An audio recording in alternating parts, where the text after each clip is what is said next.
Everyone, আজকে আমরা frozen লেকে গিয়েছিলাম আমাদের বাসা থেকে প্রায় 15-20 মিনিটস ড্রাইভ। আমরা ছুটির দিনে ভাবলাম ফ্রোজেন লেকে যাই, ওখানে ফিশিং করার ইচ্ছা ছিল যেহেতু এখানে সবাই হচ্ছে গিয়ে ফ্রোজেন লেকে আইস ফিশিং করে।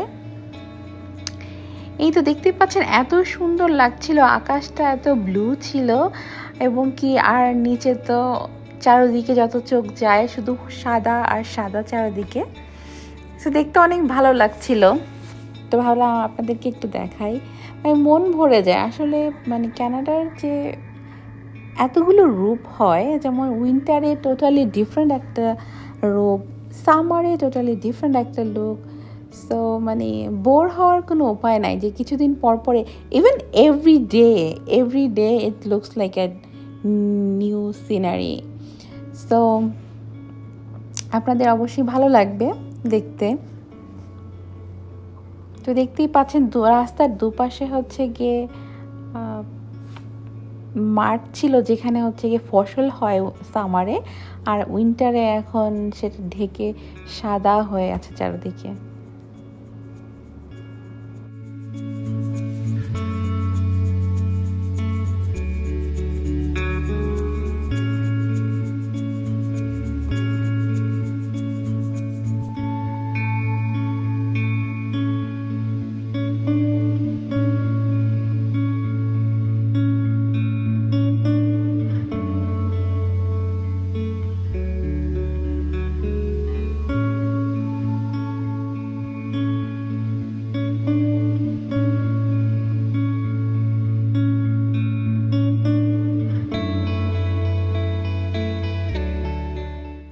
আমরা এখন লেকে নামছিলাম, ওই যে দেখতে পাচ্ছেন ছোট ছোট ঘর, এটা লেকের উপরে হচ্ছে কি পানির উপরে সব ফ্রোজেন হয়ে আছে। এখানে সবাই ড্রাইভ করে যায় এবং কি ছোট ছোট ঘরের মতো আছে, এগুলো রেন্ট করে এখানে ফিশিং করতে পারে। সো দেখতেই পাচ্ছেন কত মানুষ হচ্ছে কি লেকের মধ্যে ছোট ছোট ঘর করে ফিশিং করছে। এখানে সবাই লাইক শখে, যাদের হবি আছে ফিশিং করার, ওরা সবাই এই উইন্টারে লাইক আইস ফিশিং করতে যায়। সো আমরা ট্রাই করছিলাম যে কীভাবে আইস ফিশিং করা যায়। সো আমরা ট্রাই করছিলাম যদি একটা মানে এই ঘরগুলো রেন্ট করা যায় লেকের ওপরে। সো ওইরকম আমরা খুঁজে পাইনি ওই দিন, বাট আমরা ইনফরমেশন নিয়ে এসেছি যে এই লেকে আমরা কীভাবে আইস ফিশিং করতে পারি নেক্সট টাইমে। এই লেকটা হচ্ছে কি ব্ল্যাক স্ট্রেপ প্রভিন্সিয়াল লেকে। সো যারা আইস ফিশিংয়ে ইন্টারেস্টেড আছেন তারা একটা ফেসবুক গ্রুপ আছে ব্ল্যাক স্ট্রেপ ফিশিং নামে। সো আপনারা যদি এই লেকে ফিশিং করতে চান না, তো ওই গ্রুপটাতে অ্যাড হতে পারেন। ওরা অনেক হেল্পফুল, ওই গ্রুপের মেম্বাররা। ওরা আপনি চাইলে আপনাকে সাথে করে নিয়ে আসবে, ওরা শিখাবে আপনি কীভাবে আইস ফিশিং করতে হয় এবং কী কী ইনস্ট্রুমেন্ট লাগে আইস ফিশিং করার জন্য, ওরা সব কিছুতে আপনাকে হেল্প করবে। আর লেকের পাশ দিয়ে এত এক্সপেন্সিভ সব বাড়িগুলো ছিল, বোঝাই যাচ্ছে যে সব বড়লোকেরা যখন সিটি লাইফ যাদের ভালো না লাগে, সো তারা ভ্যাকেশন কাটাতে এই লেকের পাশে চলে আসে। এখানে তাদের হয়তো বা সেকেন্ড হোম করে রেখেছে। সব বাসাগুলো এত সুন্দর এবং কি অনেকে এখান থেকেও তাদের জব বিজনেস এখান থেকেও করে। সো দেখা যাচ্ছে সব এত সুন্দর সুন্দর বাড়ি লেকের পাশটাতে। এবং কি এখানে স্কুল, আমরা দেখলাম একটা স্কুল যে গাড়িগুলো আছে যে বাচ্চাদেরকে স্কুলে নিয়ে যায়, সেই গাড়িগুলো একটা আসলো। সো তার মানে এখানে বাচ্চা কাচ্চা নিয়ে সবাই এখানে থাকেও।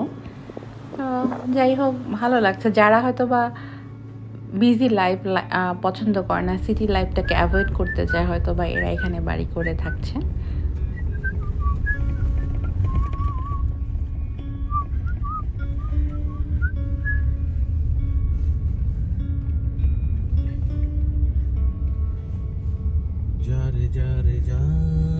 ওইটাছে এদিক দিয়ে যাওয়ান যাইবো, যাইমু যাই দেখুন নাকি।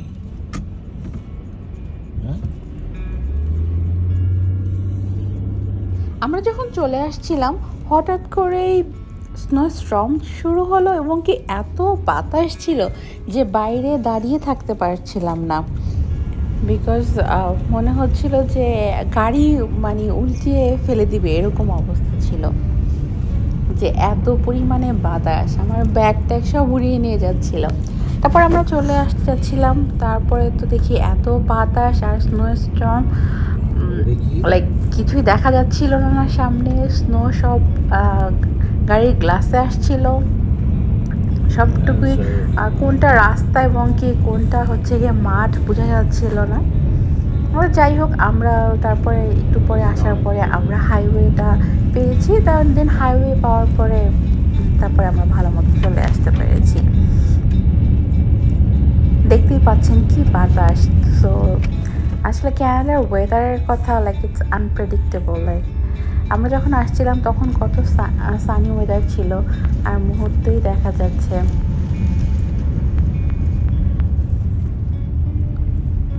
ওয়েদার চেঞ্জ, স্নোস্টর্ম হচ্ছে।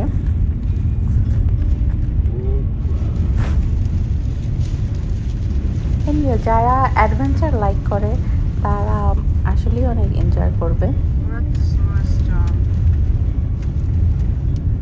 যে কেউ বোর হবে না, like every day it will be like new challenge. So bore হওয়ার কোনো ওয়েই নেই। আর যতটা ঠান্ডা দেখা যাচ্ছিল এতটা ঠান্ডা ছিল না। সো মনে হচ্ছে যে এত চারিদিকে বরফ, এত চারিদিকে সাদা হয়ে আছে, মনে হচ্ছে অনেক ঠান্ডা হবে। অ্যাকচুয়ালি রিয়েলিটিটা এরকম না। আর ঠান্ডাটা এত বেশি ছিল না, নর্মাল একটা জ্যাকেট পরেই এটা মানে এনাফ ছিল।